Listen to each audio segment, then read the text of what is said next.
God king Triautin, King Nocturne, Nunatsiami, Gavamat good Digon, Aperiunga, Uquat Atanuyat, Dilioluit, Malina Hopluit, Damaita Pitkoyatit Inuit, Nunaptingne, Atikut, Aperigiptigin, Bilochimayum Mata, Hawakubluit, Nakuyumik Ubloktaman, Kenaktugut, Ilihimay Nakubluit, Bitkuyatit Nakuyut, Kenaktugut, Atit Biblugo, Jesus Christ Ikun, Amen.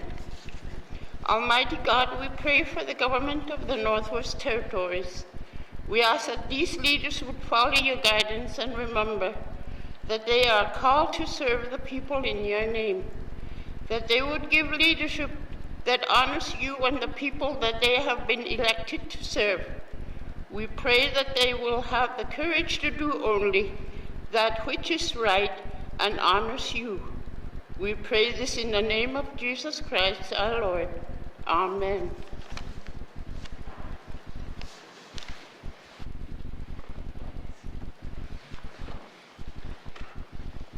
I'd like to thank Annie N.W.T for the opening blessing. Members, I want to go back to my original words to you when I first took this chair. I promise to do everything in my powers to be a speaker that enables in-depth debate of ideas, a speaker that enforces the rules, a speaker that allows for freedom of speech that respects order and decorum.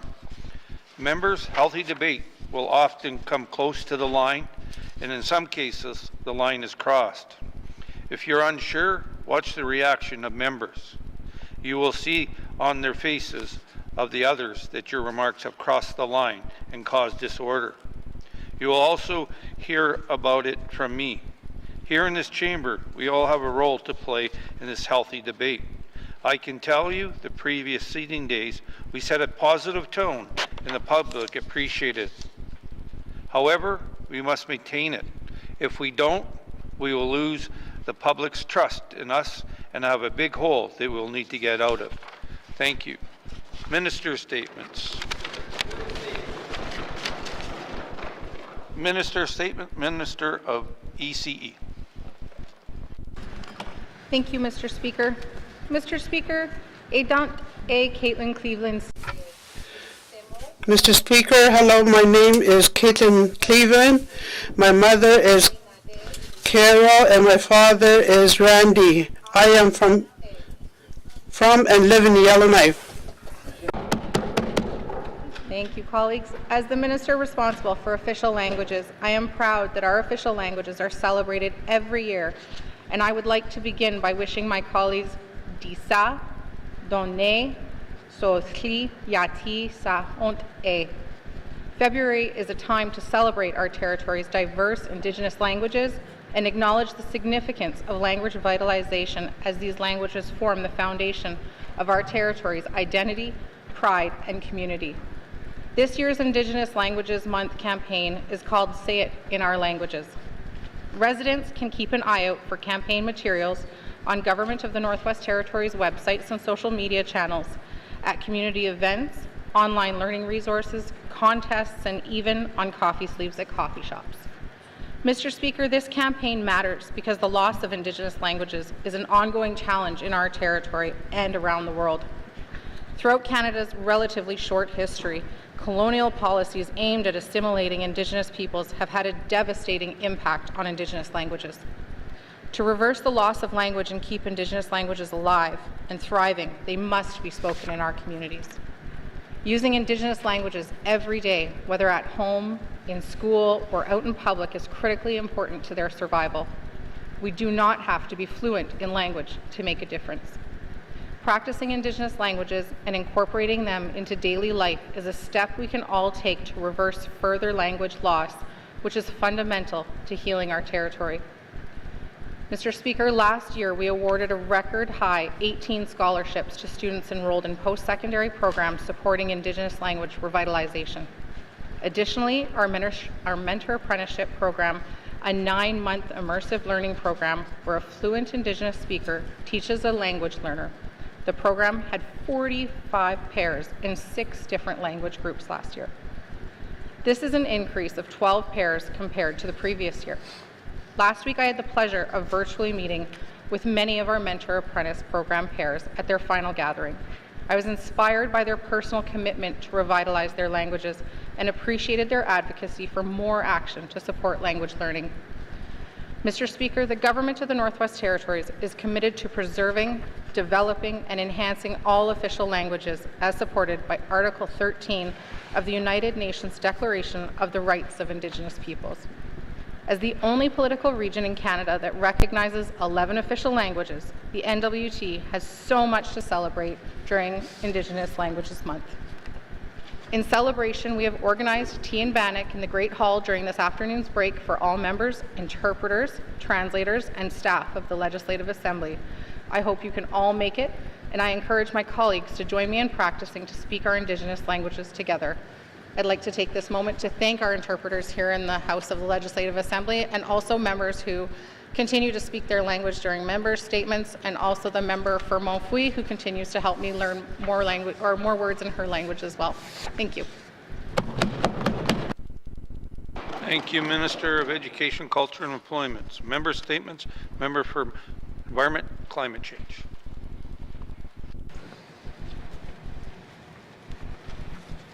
Thank you, Mr. Speaker. Mr. Speaker, bear and ground caribou are extremely important to the people, cultures, and communities of the Northwest Territories.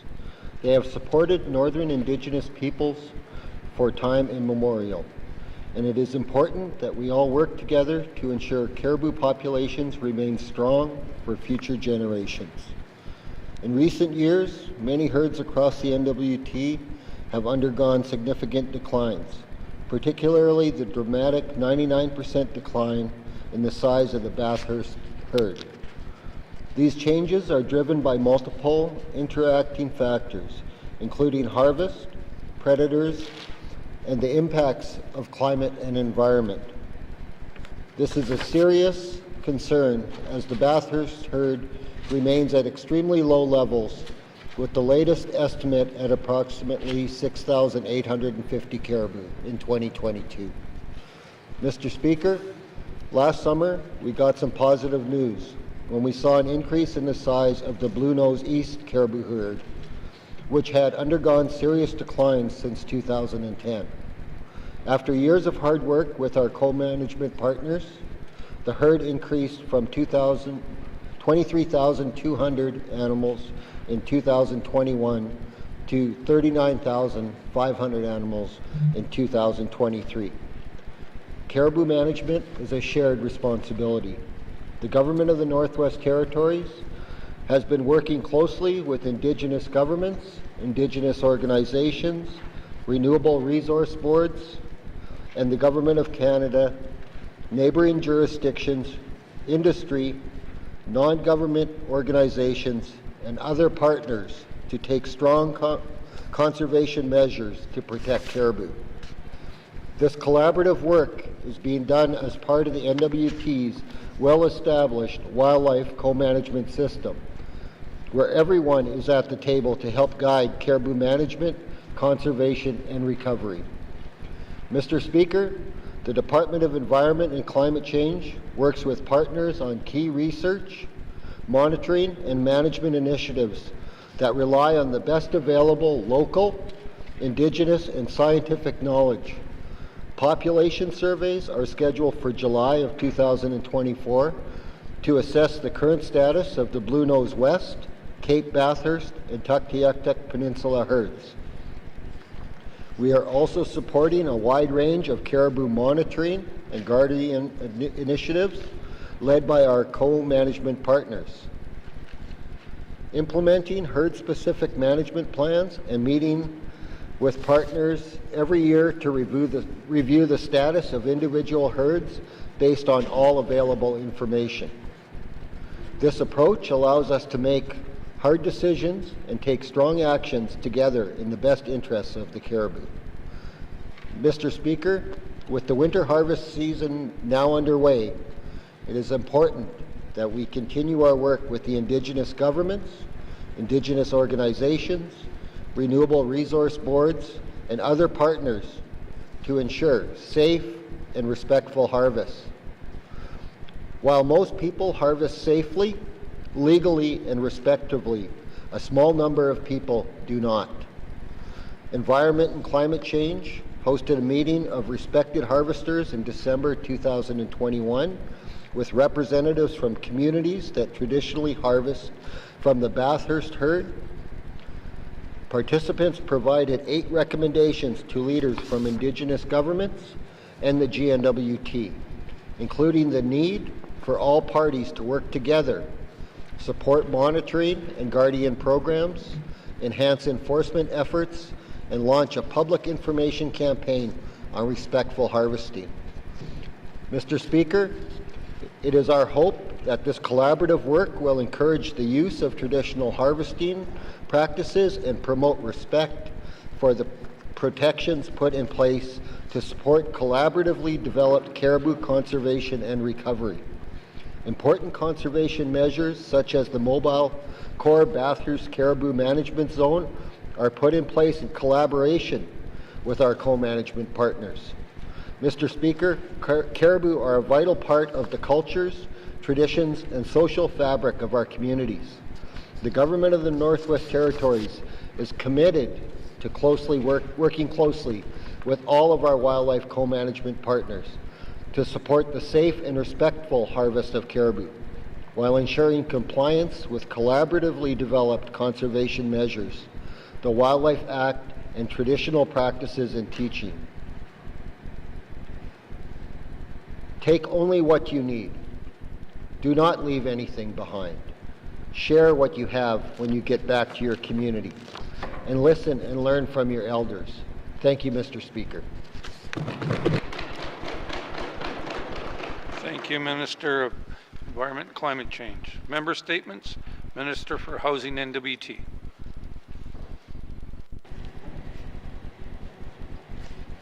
Mr. Speaker, Housing N.W.T offers a range of programs and services to meet different housing needs across the N.W.T. As Housing N.W.T engaged with stakeholders as part of their strategic renewal, Housing N.W.T recognized that it needs new tools to offer a clear understanding of the role of Housing N.W.T and the local housing organizations as landlords, and the rights and responsibilities of tenants in our units. Coming out of these conversations and the related recommendations, I am very pleased to announce that some of the initiatives that Housing N.W.T is implementing to support clients across all areas of housing programs. Mr. Speaker, Housing N.W.T has developed a tenant handbook to support tenants in public housing and to increase education and awareness on the rights and responsibilities of tenants and landlords. Existing tenants will receive a copy and new tenants will receive one as part of their check-in. The handbook explains the rights and responsibilities of public housing tenants, landlords, and agents involved in public housing in the Northwest Territories under the Residential Tenancies Act and related regulations.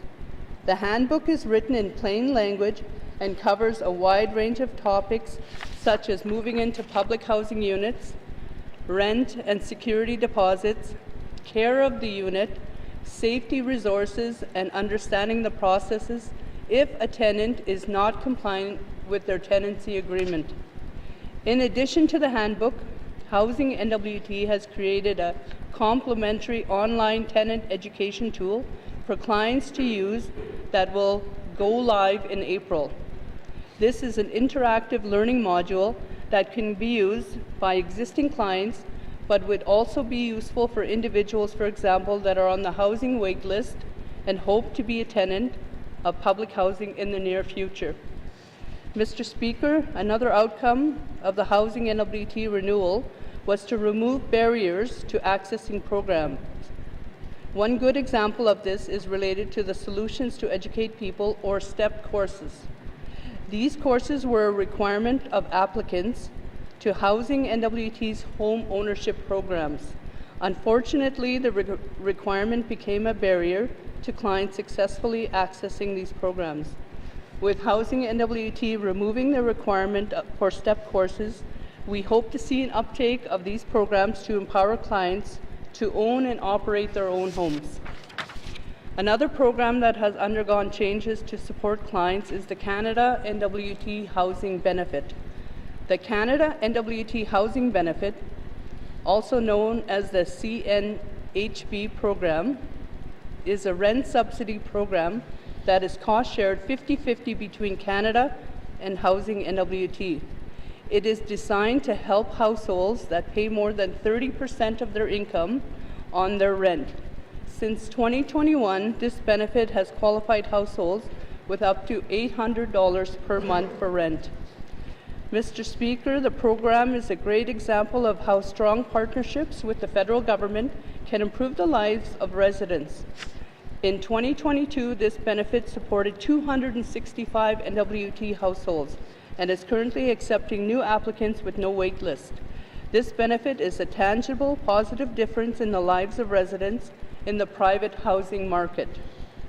A total of $1,017,800 was provided in supports in the 22-23 fiscal year, supporting clients who had affordability issues and therefore are defined as a client in core housing need.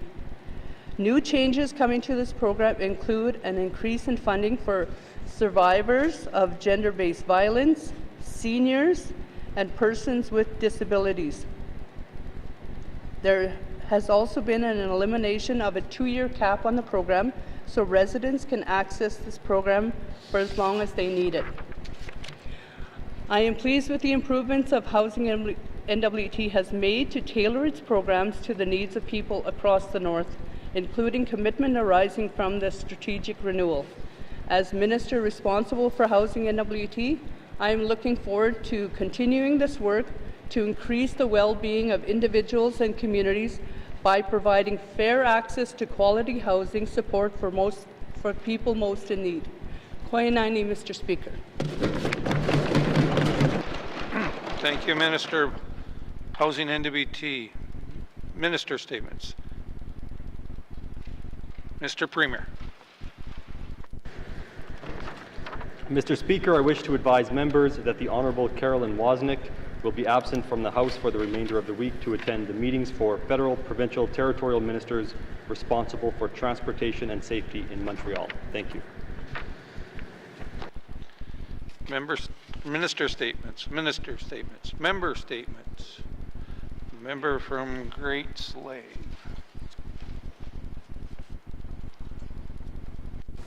Thank you, Mr. Speaker. I like being in your line of eyesight now. Mr. Speaker, over the next 3.5 years, you will hear me say to ministers of the GNWT that people need to come first in the delivery of government programs and services. When a policy or process doesn't work continually, government can't keep defending it as being right without cause. There should be a genuine effort to learn from and listen to those who are affected. We must remove barriers that don't support the goal of service and move towards a client service model that enables continued improvement. Mr. Speaker, when I still worked in the public service, I mentioned to some coworkers that I would likely need medical travel in the future. Most of the people I spoke to sighed and told me to buckle up for a hard ride. As it turns out, Mr. Speaker, my appointments were scheduled for after I was elected. Once I became MLA, there was a point of contact for GNWT medical travel made available to me, which was appreciated for confidentiality reasons. But even then, it was still a confusing process to navigate. I'm a white woman in Yellowknife with a graduate degree, and for me to find it confusing is troubling, considering that many people in our territory do not have the same privileges I do. This past weekend in the grocery store, I overheard people speaking loudly in the produce section about how difficult medical travel was to navigate outside of the GNWT. As well, I've gotten feedback from a constituent whose company helps folks in the regions access medical travel supports for children. Their stories are downright depressing, Mr. Speaker. I'm sure my colleagues can and will relay those frustrating accounts in the days and months to come about their regions. Mr. Speaker, as 19 MLAs, one of the topics we could almost all universally agree on is that medical travel needs improvement. I'll have questions for the Minister of Health and Social Services at the appropriate time. Thank you. Thank you, member from Great Slave. Member statements. Member from Range Lake.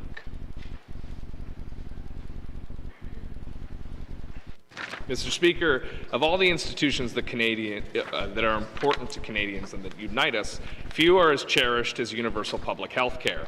No matter who we are, we all proudly pay into the same system and trust it will be there for us when we need it the most. It's a public service we've enjoyed longer than many of us can remember, yet it remains incumbent upon every generation to ensure health care remains in public hands where it belongs. That is why my constituents are very concerned with the N.W.T's increasing reliance on private agencies in the N.W.T healthcare system. This is undermining public health care and impacting the morale of our healthcare workers.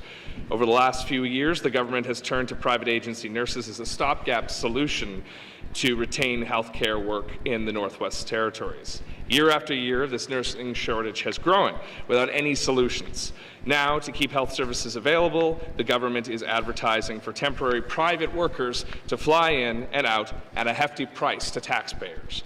These agency nurses are paid far more than local professionals, receiving higher wages, as well as lucrative bonuses and per diems. They come with little understanding of our communities and no connection to our residents, in turn stifling the ability to make meaningful connections for Northerners with their healthcare providers. The more we rely on private agencies, the more we are undermining our own local workforce. I fear our government is sending a message to our healthcare workers that they are worth less than those who come from the South. It is understandable that in order to keep our healthcare services available, that gaps in the system need to be filled. But at some point, a line needs to be drawn.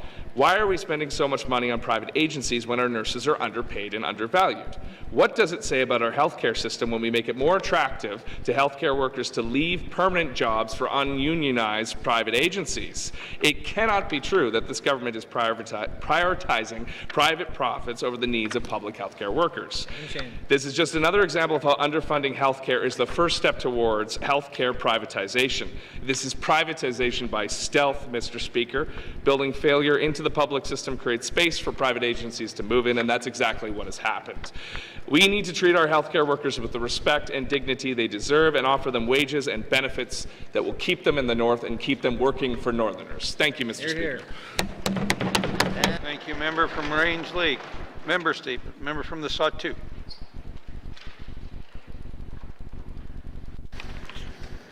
Thank you, Mr. Speaker. Mr. Speaker, holdover fires is inevitable in many parts of the Northwest Territories. A harsh reminder of last summer's wildfire disasters. N.W.T residents not only remember, they never forgot. The devastation and, most importantly, losses. It is unimaginable the trauma and family displacements left with direct losses. Mr. Speaker, these fires smolder through the winter only to return in the spring and are becoming a huge cause for concern amongst amongst researchers and fire managers. Mr. Speaker, as of January the 1st, Alberta Wildfires is reporting 51 active wildfires in the province, a notice of reality, Mr. Speaker. Mr. Speaker, last summer was an unprecedented year for wildfires throughout Canada. The Northwest Territories seen a loss of 4 million hectares. Mr. Speaker, by no means I share this statement to residents on reliving the past or the trauma, only taking a proactive measure on fire management readiness and preparedness with a first step on holdover fire assessments. Later I will have questions for the appropriate minister. Mussey. Thank you, member from the Sawtooth. Member statements. Member from Frame Lake. Thank you, Mr. Speaker. Mr. Speaker, I appreciated the minister's earlier statement about Indigenous Languages Month. The N.W.T has been clear about the need for language revival and preservation in this year's Indigenous Languages Month campaign, which I will quote from directly. The loss of Indigenous languages is an ongoing challenge in our territory and around the world. To reverse the loss of language and culture and keep Indigenous languages alive and thriving, they must be spoken in homes and communities. While the statement about homes and communities is true, and we should be proud that N.W.T is currently the jurisdiction with the largest rate of Indigenous speakers, this rate is in steep decline, Mr. Speaker. According to the latest census data, we lost 25% of our Indigenous language speakers between 2016 and 2021 alone. If we truly want to reverse the loss of language and culture, Indigenous languages must be taught in school. And similar to French language schooling, this could be established as a right at the territorial level. Nunavut did it in 2009 with the passing of the Inuit Language Protection Act. Quebec has had legal provisions regarding the right to education in Indigenous languages since the late 1970s. As a result of this, 4 in 10 First Nation children in Quebec can speak their language. This is double the rate of the N.W.T.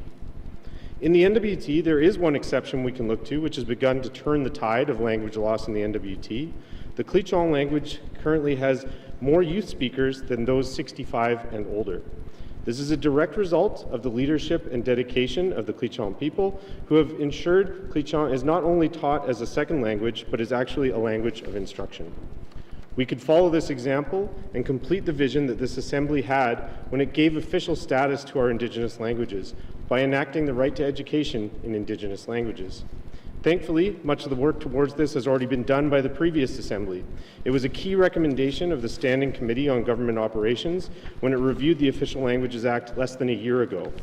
Recommendation of the 4 of the committee was that the Department of Education, Culture and Employment implement an exercisable right for Northerners to full K-12 immersion in each local Indigenous official language. We have the opportunity now to pick up where the previous Assembly left off, and I look forward to continuing that discussion with my colleagues. Thank you, Mr. Speaker. Thank you, member from Frame Lake. Member statements. Member from Mackenzie Delta. Thank you, Mr. Speaker. Mr. Speaker, it is very difficult to sit back as an elected official and watch as our young people are being neglected. This is exactly what is happening with our education system, especially in our smaller communities. The larger regional centres and Yellowknife seem to be benefiting more in this area.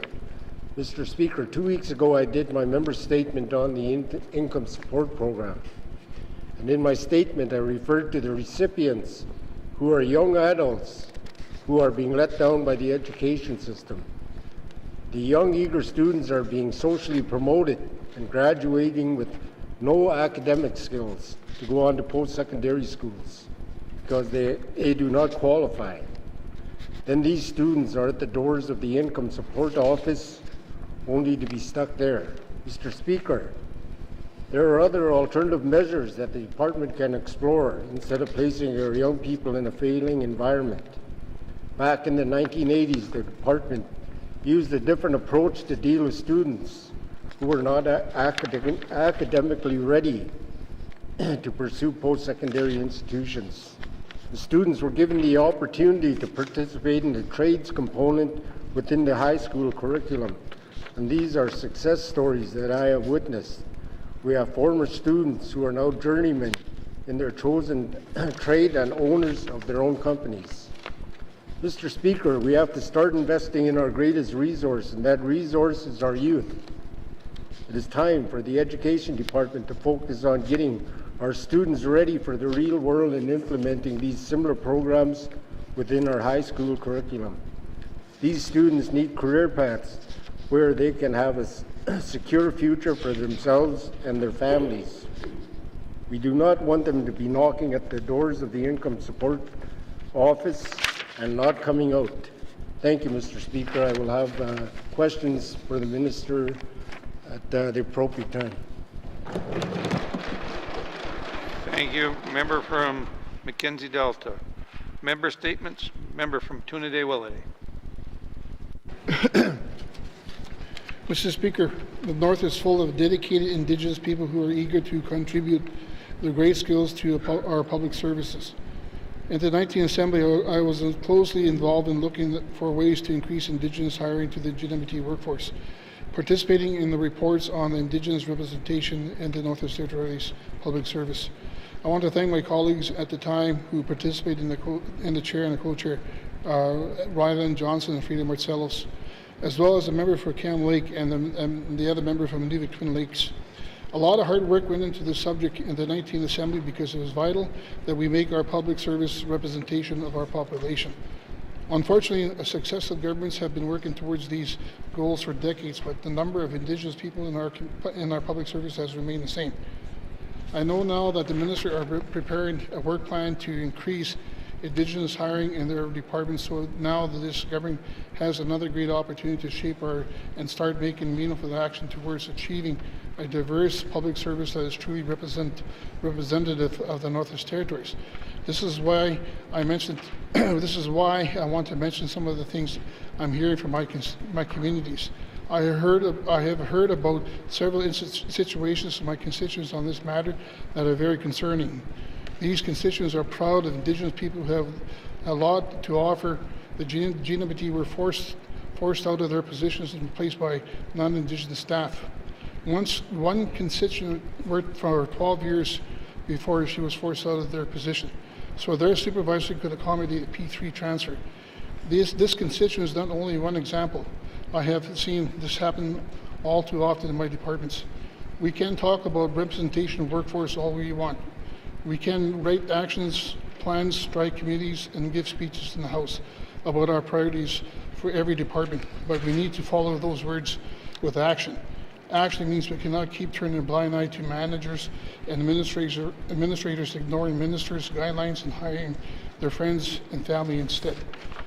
Hearing these stories from my constituents tells me that we are moving forward but moving backwards. And if we keep moving backwards, then our public service will be stuck at 30% of Indigenous hires. Mr. Speaker, I'll have questions for the Premier at the appropriate time. Merci. Thank you. Member from Trinidad-Wellade. Member statements. Member from Decho. Merci, Mr. Speaker. Thank you, Mr. Speaker.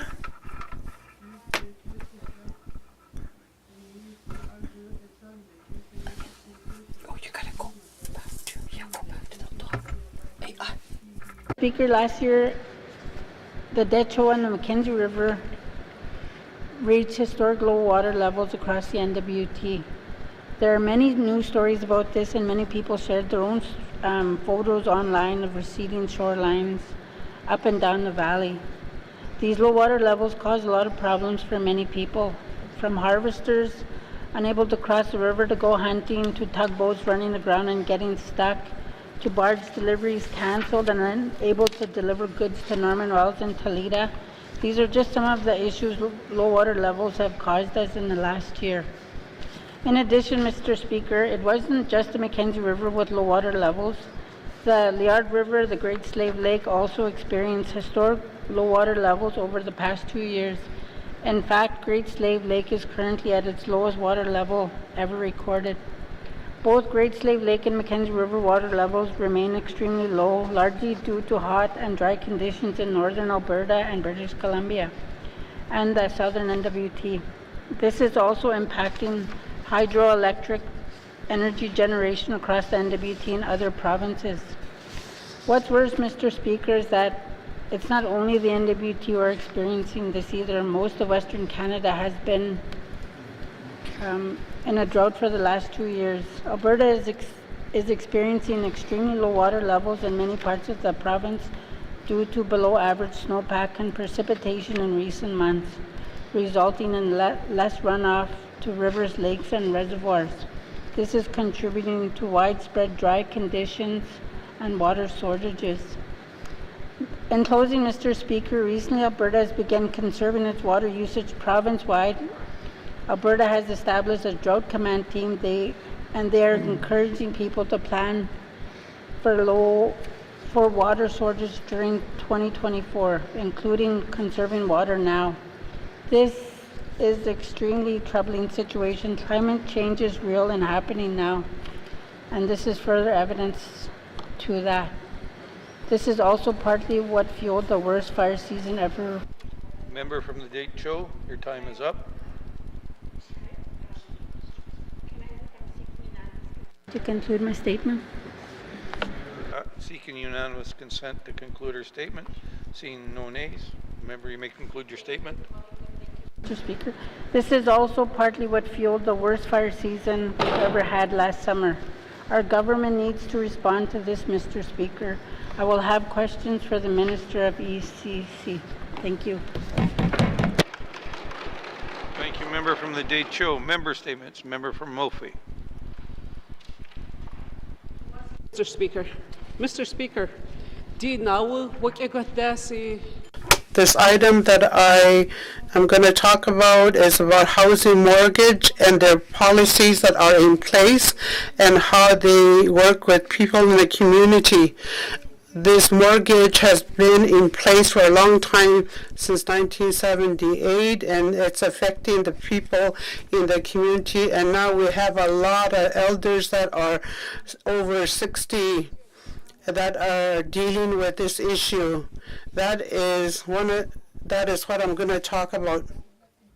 Mr. Speaker, I have seniors in my riding who entered into mortgage agreements not understanding what exactly they were signing because there was no interpreter. In many cases, these clients fell behind on payments, and Housing N.W.T provided refinance agreement as the only option to maintain their homes. Mr. Speaker, people sign these documents and follow along with the options. Housing N.W.T provides, but in many cases, they do not understand what they are committing to.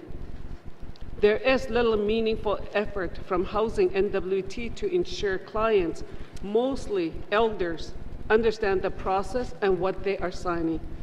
Mr. Speaker, constituents in my regions have a mortgage with Housing N.W.T, but they don't even know how much they owe. To these people, it's a mortgage sentence for life. Many people don't know how they will ever pay for their home in their lifetime. Housing N.W.T does not appear to be providing annual mortgage statements to clients. For clients that have fallen into arrears, they may eventually be referred to collections. In the collection process, clients have to deal with a law firm. There is no language or liaison person assigned to support clients in arrears, and specifically for elders in arrears. Mr. Speaker, this is a disservice to our elders. Seniors who have been paying into mortgage for 10, 20 years should be given more support from Housing N.W.T so they can become homeowners. With a mortgage, Housing N.W.T clients are on track to home ownership. This is something Housing N.W.T should be supporting, not penalizing. Often there are language barriers, but dealing with bureaucracy and government administration is also a barrier. What is being done to support elders, especially those who are residential school survivors, to be able to age in place in their homes and in their communities? Member from Mophie.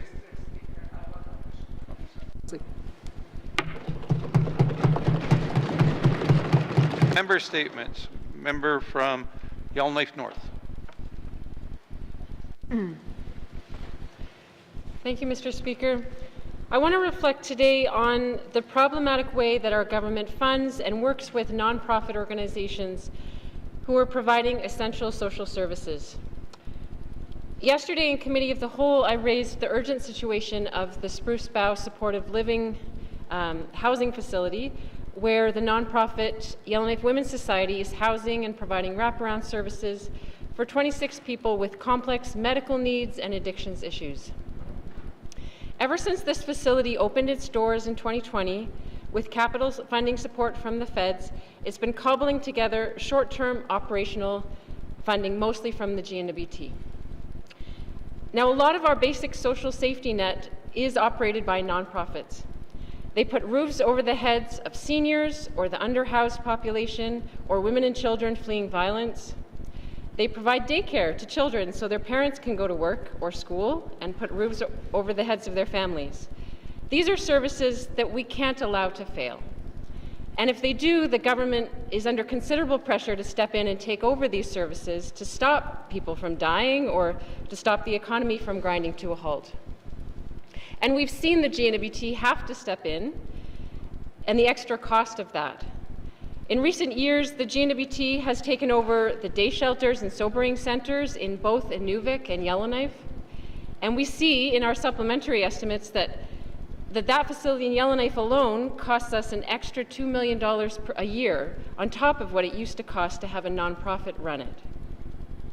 The reason, of course, that NGOs provide these services more cheaply is that they rely heavily on volunteer and low-paid labor. We rely on goodwill, but that is a fragile currency that can easily dissolve. And yet we seem to treat these essential social services as if they were any other contract. Pretend that we are the one in control, that we can drive costs and set the terms, and that any NGO would be lucky to be chosen as the winning bidder.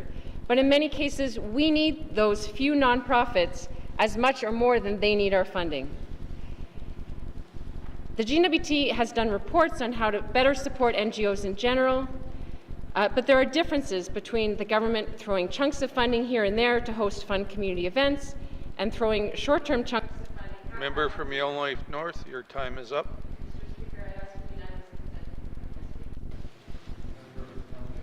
Asking unanimous consent. Seeing no nays, you may conclude your statement. Thank you, Mr. Speaker. I was saying there's a difference between throwing chunks of funding haphazardly for community events and throwing short-term chunks of funding haphazardly to keep roofs over people's heads. And so I don't want to stand here and plead with the government to have a heart and please donate money to these heroic organizations, because that's part of what got us into this mess, thinking that we can just offer charity when we have extra money in our pockets. I'm asking this government to think practically about what services our residents expect and how we can make longer-term plans to collaborate with NGO partners with stable multi-year plans. Thank you. Member from Yellowknife North.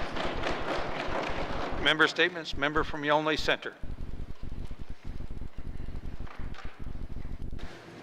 Thank you, Mr. Speaker. It comes as no surprise to you and all the members of this House that how important it is to have a family doctor on your healthcare journey. So whether you live in the Mackenzie Delta or you live in the Sawtoo, I can tell you it matters to them. I mean, how many times have people from Aklavik driven all the way to Inuvik to find a new doctor that they have to explain their story to them over and over again?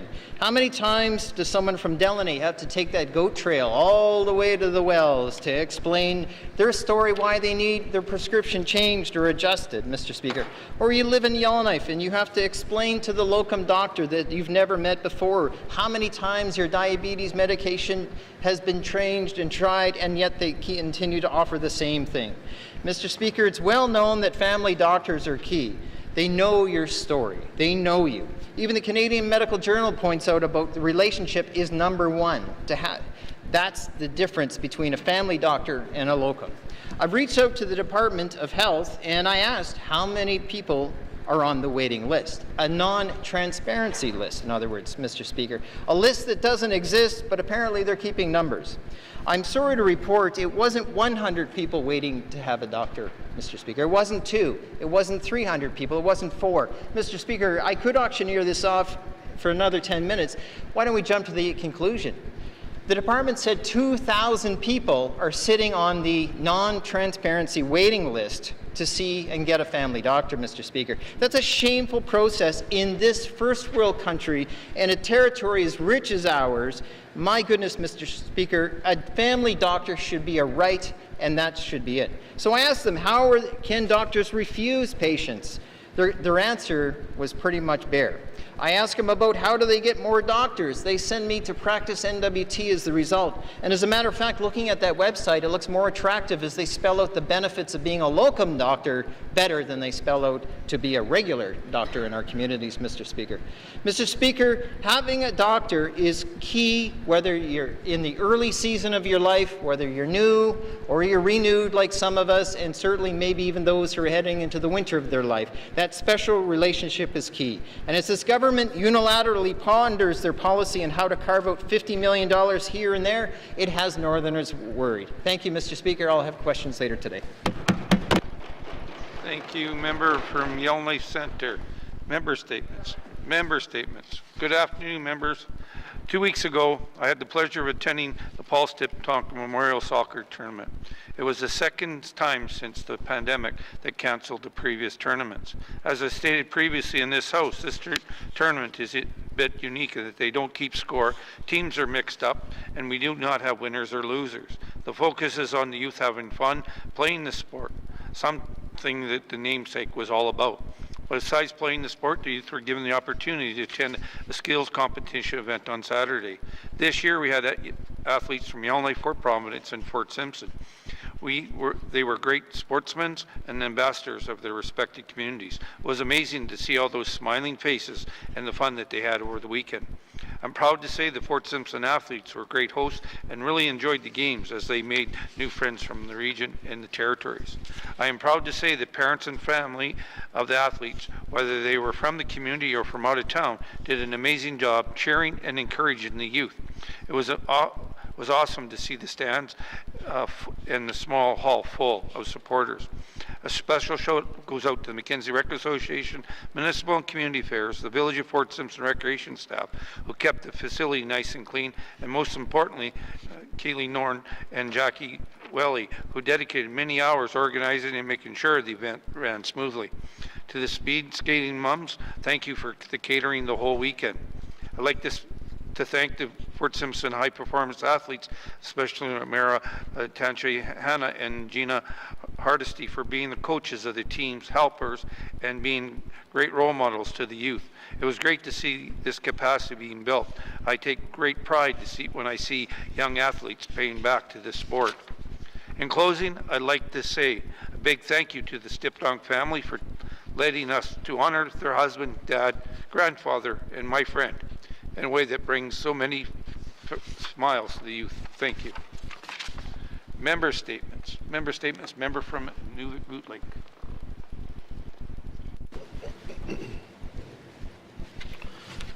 Thank you, Mr. Speaker. Mr. Speaker, it's with a heavy heart today that I announce that the late Vince Patrick Sharp, aged 76, passed away peacefully on February 15, 2024 at Stanton Territorial Hospital here in Yellowknife.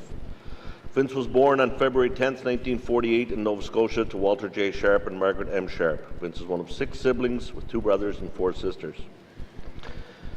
Vince left Nova Scotia at the young age of 19 and was soon captivated by the lure of the North and moved to Inuvik in 1968, initially working for Slim Semler and John Cameramy. In 1968, he took a position then as Transport Canada firefighter at the Inuvik Airport and volunteer firefighter for the Inuvik Volunteer Fire Department. He met his first wife, Mabel Kivik, in 1971. Vince has 3 beautiful children, Cheryl, Mike, and Harmony, and 3 wonderful grandsons, Brent, Colton, and Daniel.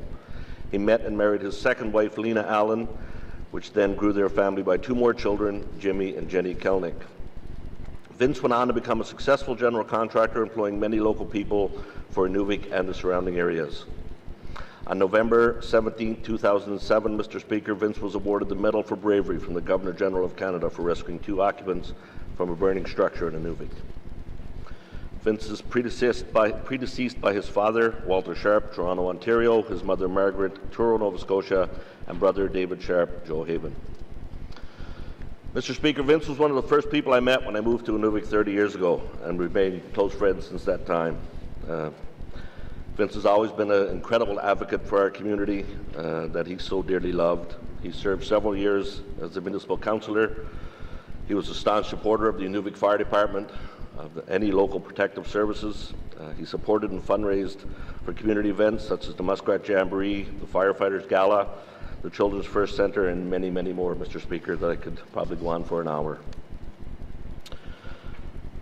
Vince's favorite place on the planet was at Yaya Lake, where he spent well, pretty much every weekend that he could out there in the summer, hosting tourists, family, friends. As anybody who knows Vince, and I know some colleagues from the Beaufort Delta who are with me and yourself, Vince lived life on his own terms, always, and was a true pillar for Inuvik and a legend for Inuvik, and he'll certainly be sorely missed. Mr. Speaker, I offer my condolences to his family and friends.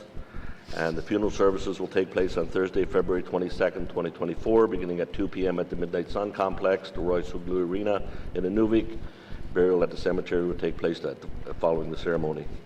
Mr. Speaker, I will be absent from the House Thursday, February 22nd and Friday, February 23rd to attend the service with family and friends for Mr. Sharp. Thank you, Mr. Speaker. Thank you, member from Nuvik Boot Lake. Our condolences go out to the family and friends of an amazing individual that I had the pleasure of knowing since 1988. So he would be sadly missed. So please pass on our condolences to the family and friends. Thank you. Member statements. Member statements.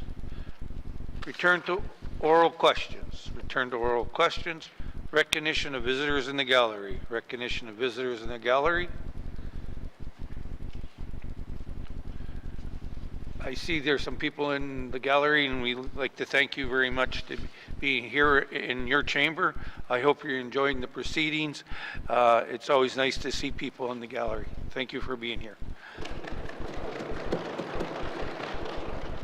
Acknowledgements. Acknowledgements. Oral questions. Member from Oakwood. Mr. Speaker. Mr. Speaker, this is a question for the Minister of Housing. Can the Minister explain the process that the department follows when a mortgage client has fallen into arrears on their program, on their payments?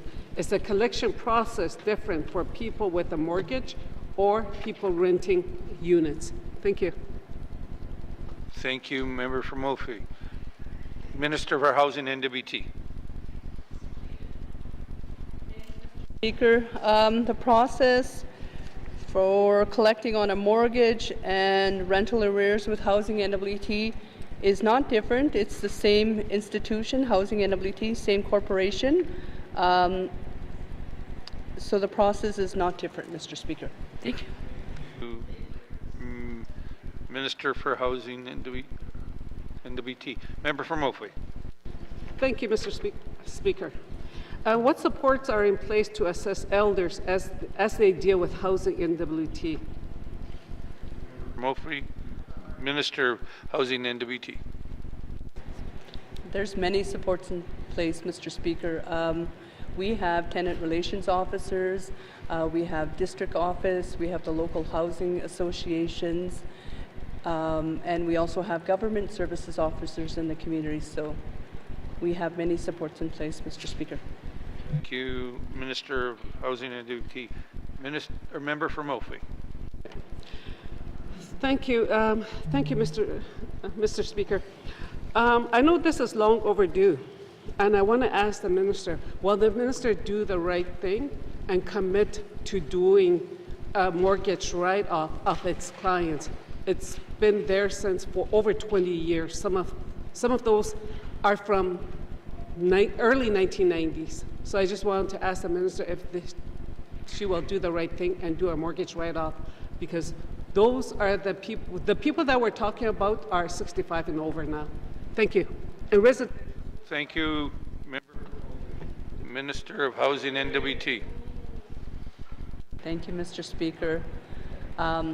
In my heart of hearts, I wish I could write everybody off, but I can't. We're a housing corporation, and we use this revenue to provide more housing throughout the Northwest Territories. But we look at individual cases every year. Housing N.W.T. does look at individual cases, and we follow the Financial Administration Act. And if there is cases that the member would like us to look at, we can look at those. We can review things, but again, we have to follow the law and our regulations. Thank you, Mr. Speaker. Thank you, Minister of Housing, N.W.T. Member from Ophir. Final supplementary. Thank you. Thank you, Mr. Speaker. Mr. Speaker, if a client is referred to collection, a law firm represents Housing N.W.T. Housing N.W.T. has a law firm to represent them, but the clients have no extra support to represent their interests. Can the minister commit to a liaison person who can support Housing N.W.T. clients in the collections process? Thank you. Member from Ophir. Minister of Housing, N.W.T. Thank you, Mr. Speaker. a very serious process, and ensuring that clients have the proper legal support. That's something I can look into and then follow up with the member on to make sure that the information is correct and proper. Thank you, Mr. Speaker. Thank you, Minister of Housing, N.W.T. Oral questions, member from Range Lake. Thank you, Mr. Speaker. Mr. Speaker, Quebec has passed legislation to ban private health agencies in major centres by December of this year, and throughout the province by the end of 2025. So my question is to the Minister of Health, will she also ban the use of agencies in the Northwest Territories so we can restore integrity to our public health care system in the Northwest Territories? Thank you, Mr. Speaker. Thank you, member from Range Lake. Minister for Health and Social Services. Thank you, Mr. Speaker. Mr. Speaker, this is a conversation that I actually had with Minister Holland last week, is the effect of, agency nurses on our healthcare system. And this is a discussion that I will be raising at the national level, because as currently right now in the Northwest Territories, we have 7 agency nurses working. And so if I was to say we are out of the 400 and some staff positions, for me to say I'm banning agency nurses and the rest of Canada doesn't do that, I hear what the member is saying, but Northwest Territories can't do it alone, so I'm going to need help from the rest of the territories and provinces to do something like this. And I'm glad to hear, some of the work that's going on in the rest of the country, because this is an issue. This is an issue on our healthcare system. Thank you. Minister of Health and Social Service. Oral questions, Range Lake. Thank you, Mr. Speaker. Well, I heard a no, but I appreciate the minister's position. So can she explain why we're so reliant on public or private agencies in the Northwest Territories? Thank you.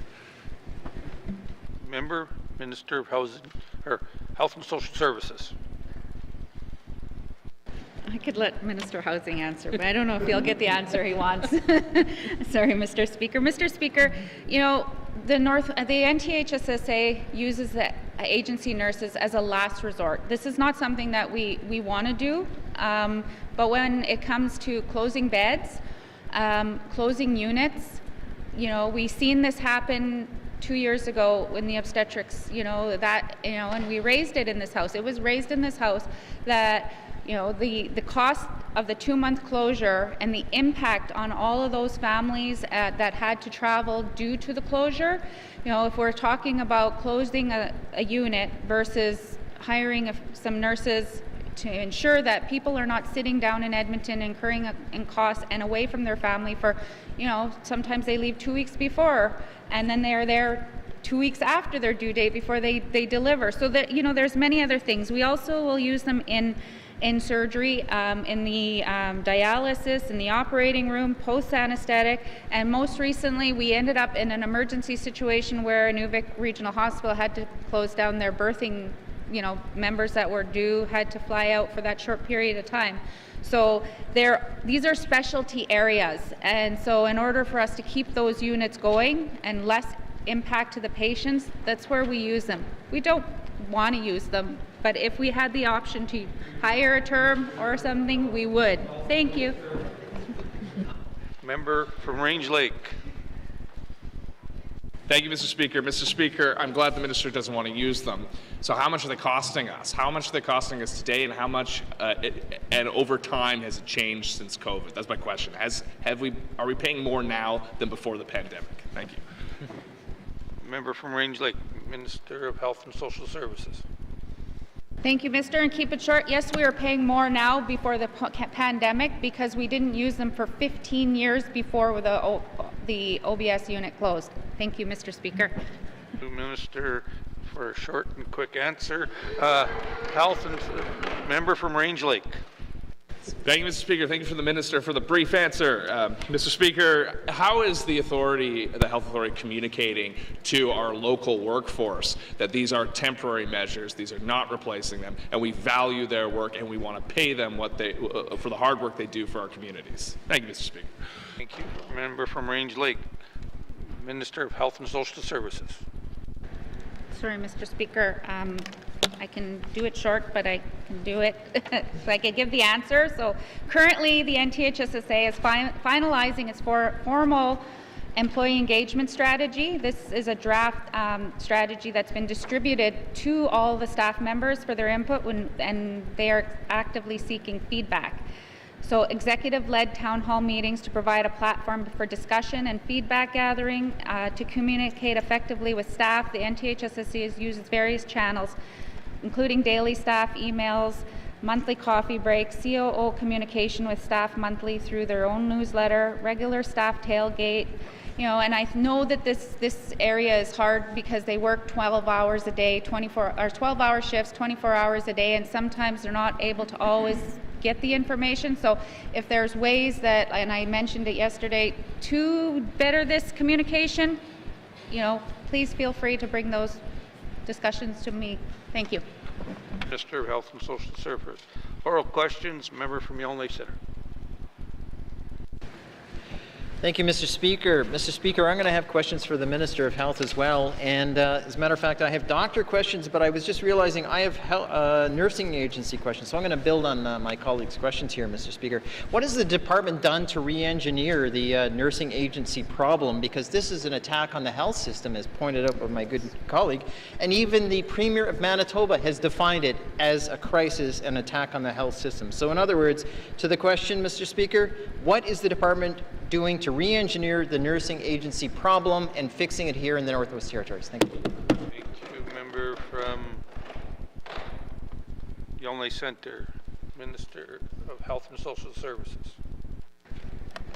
Thank you, Mr. Speaker. Mr. Speaker, like I said in my previous statement, is that we haven't used agency nurses pre-COVID for at least 15 years.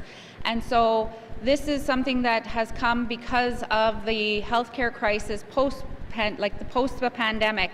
And so right now what we're doing is strategically within the NTHSSA and within the department is, we're identifying where there's high needs, and and I think the work that's going on right now is to try and home grow some of the nurses that are employed by our department in these specialty areas. So that is one way that we can try and eliminate using the use of agency nurses. Thank you, Mr. Speaker.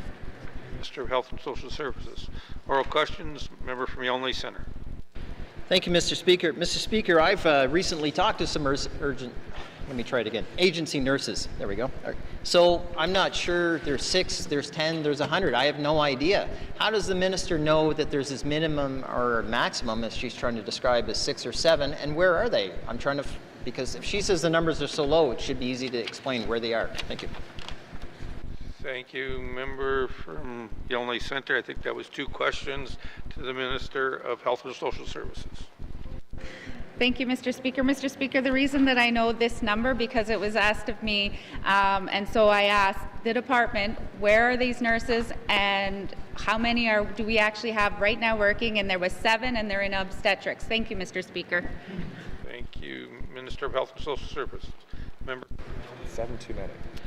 Well, yeah, I'll start with that. That's a good point. 7 too many, of course. And I spoke to one who was a former nurse in the Northwest Territories, and she told me it's way more lucrative to quit her job and move south to become an agency nurse. Mr. Speaker, as I said, what is the department doing to re-engineer the nursing agency problem? And to define this, what is the issue that seems to be blocking the problem that the department doesn't seem to understand? Why are nurses quitting to become agency nurses to come back home to the Northwest Territories and work? Thank you. Member from Yellowknife Centre, Minister of Health and Social Services. Thank you, Mr. Speaker. Mr. Speaker, I am not sure how many nurses have left the healthcare system to become agency nurses or to become term nurses because they want to go be closer to their family. There's different reasons for it, Mr. Speaker. Myself, who worked alongside agency nurses at the beginning of my nursing career, there wasn't an option for me to pack up and go live some other territory because I was from here. So, I think that's, when I hear the member saying that it's more lucrative, well, we have a different group of individuals that are coming out of nursing school, and they're not settling down, wanting to live in one certain area. Some of the nurses that I've had spoken to throughout my career say they're fine with just travel because it gets them around the country, and because that's the nature of the healthcare system right now. They're able to go, and people are paying for them to fly around the country. They're seeing the world. They're taking off the time when they need to. Right now, the Northwest Territories is doing what they can to do to work with the staff to try to promote. I think I've read off a list of things that we're doing that we can do. You know, our salaries are equivalent to the rest of Canada. And I'll leave it there, Mr. Speaker. Minister of Health and Social Services. Final supplementary. Yellowknife Centre.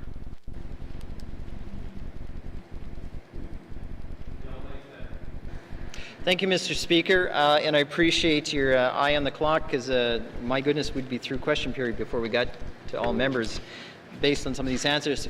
She says we're doing whatever we can. You're paying the agencies too much.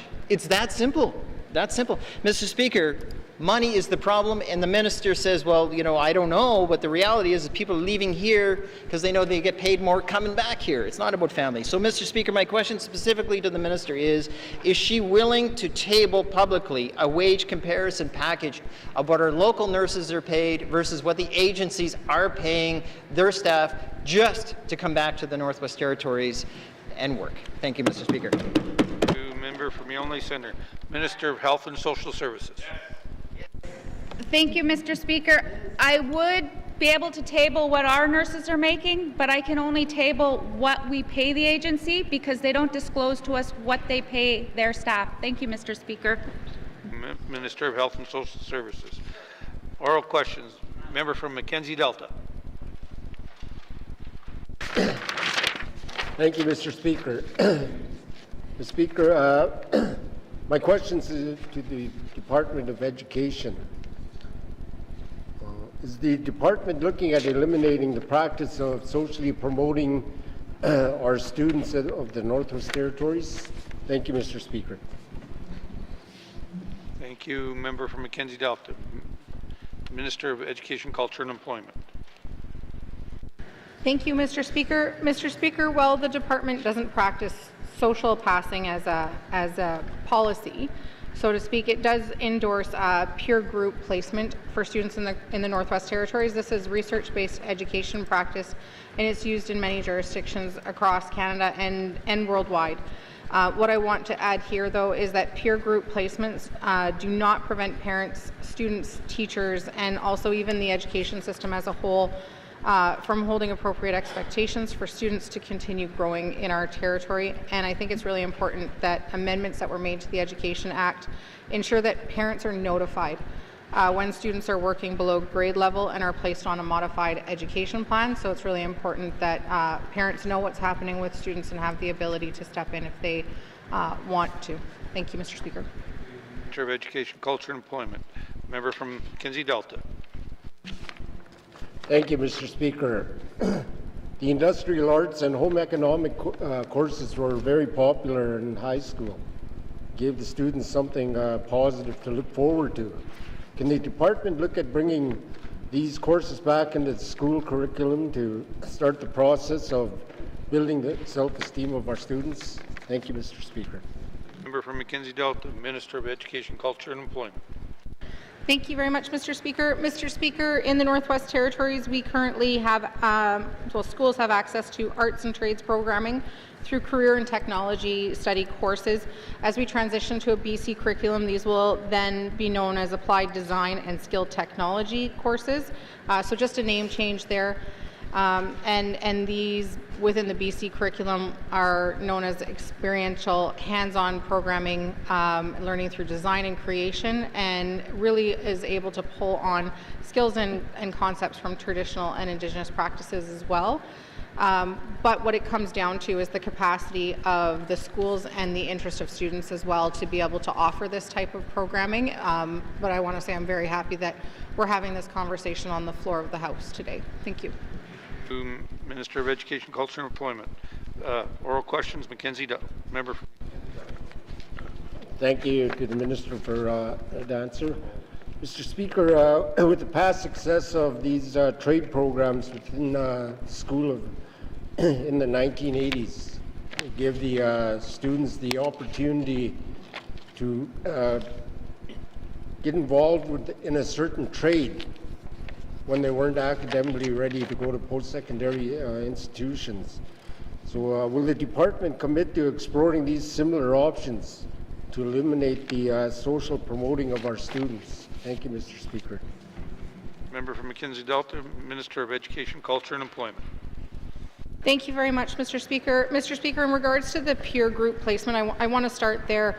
And what is really crucial about that and what determines if, a student, well, what it calls on is that a student stays with their age group, because studies have shown that that has a huge benefit to students. And what's really important there is when students stay with their grade level, that when they go up to the next grade, that they are given an education plan that outlines the student needs and how those will be met in the next grade level to ensure that we are still meeting students where they're at and providing them with the supports they need. So what I want to say there is that is a crucial part of this being effective. But when I said before that I'm really happy we're having this conversation on the floor of the House, I absolutely agree with the member that we need to get more students and more Northerners interested in different vocational training and what opportunities might be out there for them and how they can take advantage of those. And so while it depends on what the capacity of a school is, there are also other programs in communities that exist. And what I really want to highlight here for the member and all members is the SNAP program. And if we go back to 2016, the SNAP program had no students across the territory in it. And today there are 37 students in the territory in the SNAP program. And I would love to be able to work with every member here to over the course of this term, see SNAP students in all of our communities. So I look forward to maintaining that relationship with our colleagues. Thank you. Education, Culture, Employment. Final supplementary. Oral questions. Member from Frame Lake.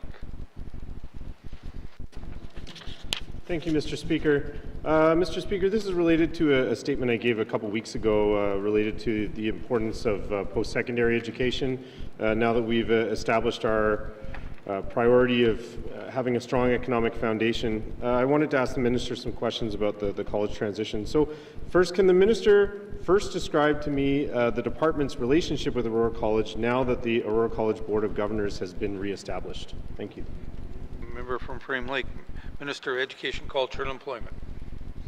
Thank you very much, Mr. Speaker. So, Mr. Speaker, in the course of the last term, we did a lot of work on legislation to do with Aurora College. So we had the Aurora College Act itself that was done. We did the Post-Secondary Education Act, and we also had the opportunity under the previous ministers to reestablish the Aurora College Board of Governors.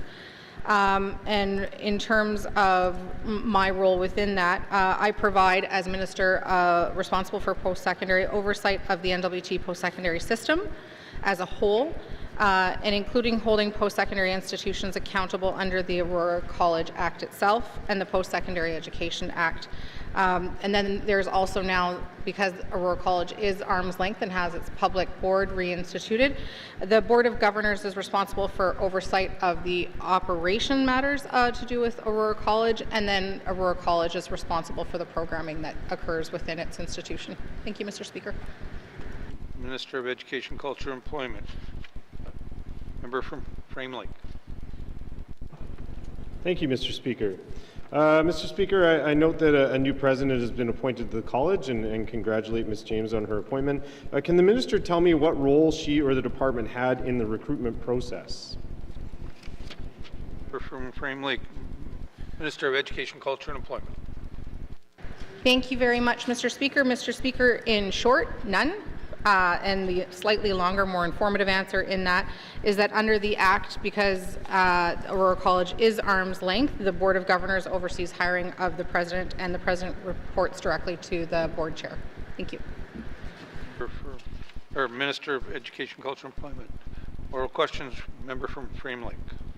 Thank you, Mr. Speaker, and thanks to the Minister for the answer. Third question is, how does the Minister provide direction to the college, and how is the college held accountable to the priorities set to the Legislative Assembly and the priorities of the funders of the college? How are they held accountable to the Minister and to this Assembly? Thank you. Member from Frame Lake, Minister of Education, Culture and Employment. Thank you, Mr. Speaker. Mr. Speaker, I am not responsible for operations within the college itself, but I am responsible for the oversight and also the funding provided to the college. And I do have a few accountability tools that I can use in that role. So the first, of course, is regular discussions with the chairperson and regular check-ins, and I can state that we've already started those together. There's also the strategic mandate agreement, and the agreement sets out the operating parameters of the college itself and is developed by the college with input from ECE and approval by myself. And then there's the accountability framework as well, which will be coming and implemented in the 24-25 school year. This framework is for all post-secondary education institutions, not just Aurora College. And the reporting required it will outline the reporting required by ECE every year and will help identify the financial stability of institutions and programs, whether or not they're operating effectively or not. So those are some of the tools, and some of those will be, of course, publicly reported to my colleagues in this House. Education, Culture and Employment. Final supplementary, Framelink. Thank you, Mr. Speaker. Mr. Speaker, will the minister agree to the board chair and president of Aurora College appearing in front of a standing committee should the committee make such a request? Thank you. Framelink, Minister of Education, Culture and Employment. Thank you, Mr. Speaker, and thank you to the member for the question. As the Aurora College is arm's length and it is its own institution, they for sure would be able to be contacted by the committee and be invited to appear in front of committee. I think it would be a great idea for a committee to form that relationship with the college and be able to understand the Board of Governors' vision and where they'd like to take the college. Thank you. Minister of Education, Culture and Employment. Oral questions. Member from Yellowknife North.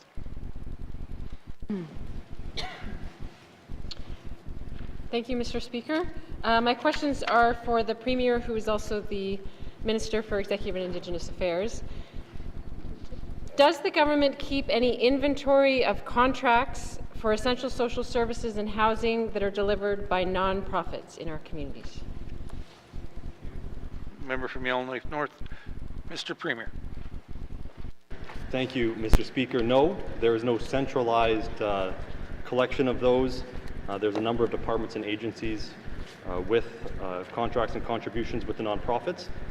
But I can say that as part of our homelessness strategy, Away Home, the integrated services delivery team is tasked with compiling those into a central repository. Thank you. Members' questions, Yellowknife North. Mr. Speaker, so that's great news. I'm also wondering, does the government have a sense of how much turnover there is amongst the nonprofits who are actually taking on these contracts for essential social services and housing?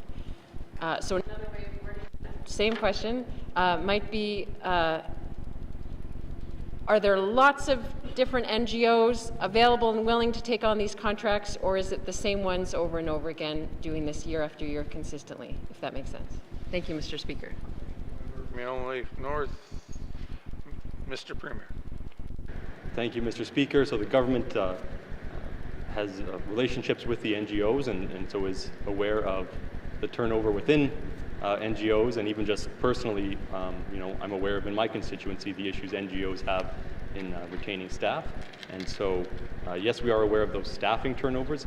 To the member's question about organizations and whether or not the same organizations are delivering services, I'm not sure what awareness the department has, but I think they probably have a pretty good sense as well. They're the ones who are signing the contribution agreements, and I know from my own experience that there are only so many NGOs, especially outside of Yellowknife. There's actually very few NGOs, and so we do rely on those same NGOs year after year to continue to deliver services. Thank you. Oral questions, member from Yellowknife North. Speaker. So then in dealing with these nonprofits who've been providing the same basic social services in our communities year after year, often for decades, to what extent does the N.W.T negotiate these contracts and the terms of reference for the funding contributions collaboratively with those nonprofits? Thank you, Mr. Speaker. Member from Yellowknife North. Mr. Premier. Thank you, Mr. Speaker. Many of those contracts are based on federal funding, And so we have very limited abilities in those situations. When it's GNWT funding, there's a greater ability to collaborate, but I'll just take a guess that we could probably do more collaboration. I think we can always do more collaboration, and that's going to lead to more, to better results and more satisfied organizations and people. So it is I've been preaching about this for quite some time now, so I look forward to enhancing our collaboration with the NGOs. Thank you. Mr. Premier, final supplementary from Yellowknife North. So this is all great news. So my final question is, will the government commit to developing a policy on how such contracts will be developed collaboratively with stable multi-year funding attached for NGOs? Thank you, Mr. Speaker. Thank you, member from Yellowknife North. Mr. Premier.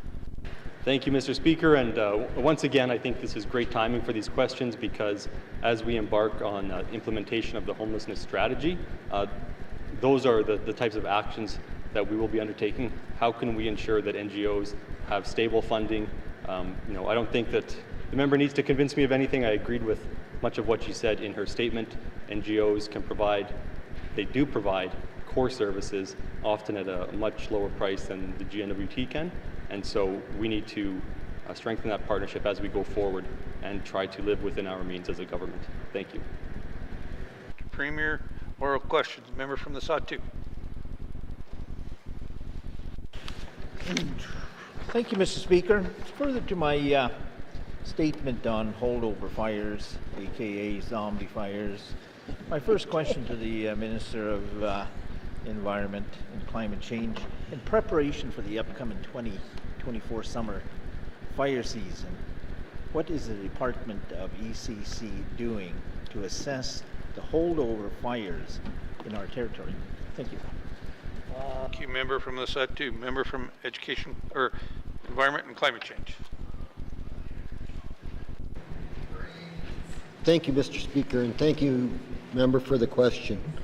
I would say climate change and the extended drought that we've had over the last couple of years has certainly shown us the need to be proactive in how we're approaching these types of fires over the winters. And I think one of the things that we're doing is we're monitoring. We've got staff currently monitoring fires throughout the winter.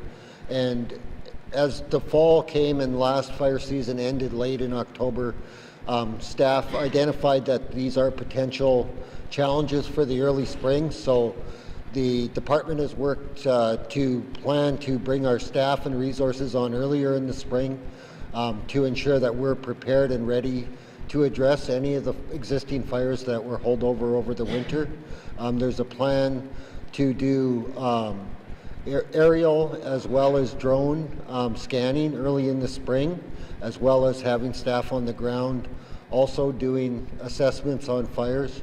Currently, as they're monitoring over the winter, there has been some action on a fire at Paradise Gardens outside of Hay River because there was significant smoke that was bellowing from there that was bothering some of the residents. Thank you, Mr. Speaker. Thank you, Minister of Environment and Climate Change. Oral questions, member from Sawtooth. Thank you, Mr. Speaker, and thanks to the Minister for that response. Moving on to my next question, I'm glad to see that there's a monitor and assessment and an inventory of these holdover fires in the different locations across the territory.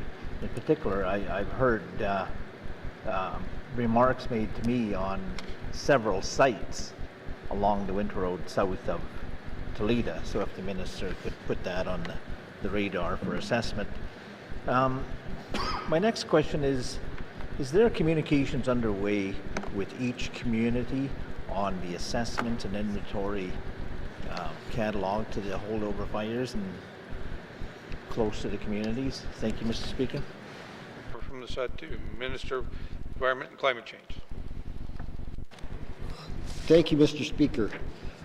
Yes, annually the department, regional wildfire management staff, teams undertake community engagement every winter as part of an annual process. They meet with all the community governments, Indigenous leaders, and community members and provide them with information regarding wildfire response. And also the community members are given an opportunity to bring forward their concerns from the past fire season or concerns or thoughts they have on the upcoming fire season, and there's a public forum which gives them an opportunity to address those issues. Thank you, Mr. Speaker. Thank you, Minister of Environment and Climate Change.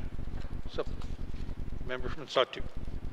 Thank you, Mr. Speaker. My last question to the Minister on the subject here is I'm very glad that there's a working relationship, more importantly communication with the department and the communities, so the community leaders could feel very comfortable and safe as we approach the summer months here. My next question is the department working to upgrade the emergency response plans in each community? Must N.W.T. Minister of Environment and Climate Change. Thank you, Mr. Speaker. Mr. Speaker, the emergency response plans are the responsibility of the community governments, and they're the ones that are responsible to prepare, adopt, and maintain the emergency plans and programs, including reviewing their emergency response plans annually. Environment and climate change is indirectly involved with these plans as they move forward or as they come into implementation, in that we provide support and information to those activities. Over the winter, I know MACA will be delivering community emergency planning workshops to assist community governments in developing, updating their community emergency plans. MACA has also been delivering tabletop exercise workshops for community governments who want to validate their emergency plan and increase preparedness through practice. MACA has also had a wide variety of tools and supports for community governments for their emergency management role to add and build to capacity, including community emergency plan templates, an EMO portal for community governments to assess tools and templates to assist with community emergency management programs, a community emergency management video series to educate community emergency management officials on basic emergency management and the N.W.T. emergency management system, and programming to be involved in the incident command system. Thank you, Mr. Speaker. Minister of Education, Culture and Employment. Oral questions. Member from Trinidad-Willowdale. Thank you, Mr. Speaker. The Indigenous Representation Report from the 19th Assembly was accepted to increase Aboriginal hire in the public services. I raised two major issues here today on P1 positions.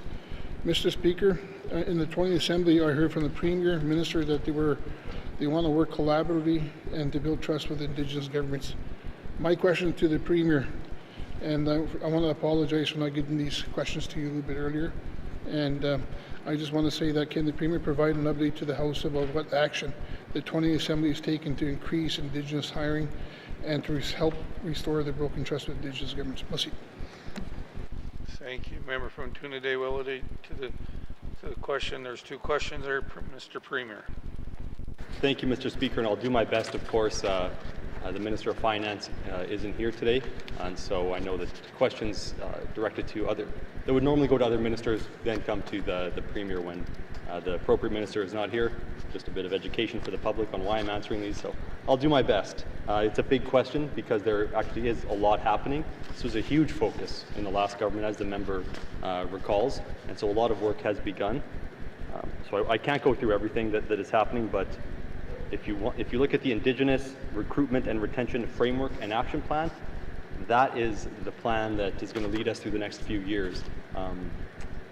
There's a number of actions in there, but overall, the priorities are creating a culturally inclusive workplace, building capacity and career development, and fostering Indigenous leadership through talent management. So basically, we want to create an environment where Indigenous people want to work, for one thing. We need to figure out what are the barriers to Indigenous people for working in the GNWT, and that goes to things like reviewing the job actions. So every department now has a plan or job description, sorry. Every department has a plan to review a certain number of job descriptions each year until they completely review those to ensure there are no barriers in those. There's exit interviews. So when employees leave, if there were issues, if there were, they felt like there was issues of discrimination or systemic racism, those can be brought to the forefront and addressed. We have the Indigenous Career Gateway Program, which I believe it feels like it's getting more and more use. We have an Indigenous eligibility list for pre-qualified candidates, and I could go on and on and on, but I'll wrap it up there, Mr. Speaker. Thank you. Premier, member from Trinidad-Willity. Thank you, Mr. Speaker, and thank you, Premier, for help answering that question. My next question would be is that will the N.W.T commit to revisiting the decisions that have impacted my constituents who were wrongfully dismissed from their jobs and replaced with non-Indigenous staff? Thank you. Trinidad-Willity. Mr. Premier. Thank you, Mr. Speaker. So if the member wants to provide the Minister of Finance with some specifics about the instances he's talking about, I'm sure the Minister of Finance will be happy to look into those. Thank you. Oral questions, member from the Decho. Mr. Speaker, my question are to the Minister of ECC. Mr. Speaker, can the Minister of Environment and Climate Change explain how this department is responding to the historic low water levels in the Mackenzie River that we've seen over the last year? Thank you. Thank you. Minister of Environment and Climate Change. Thank you, Mr. Speaker, and thank you to the member for the question. The department's role when it related to low water levels is essentially providing situational awareness of the current conditions in the Northwest Territories. Our hydrologists regularly review real-time data that is provided through a number of mechanisms. This information will tell us the current water level and the flow rates. And this information is provided through monthly bulletins about the current water conditions.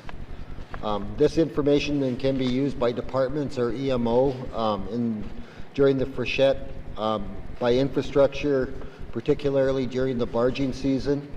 And this helps to understand the short and long-term conditions related to low water levels. Thank you, Mr. Speaker. Environment and Climate Change. Member from the Decho.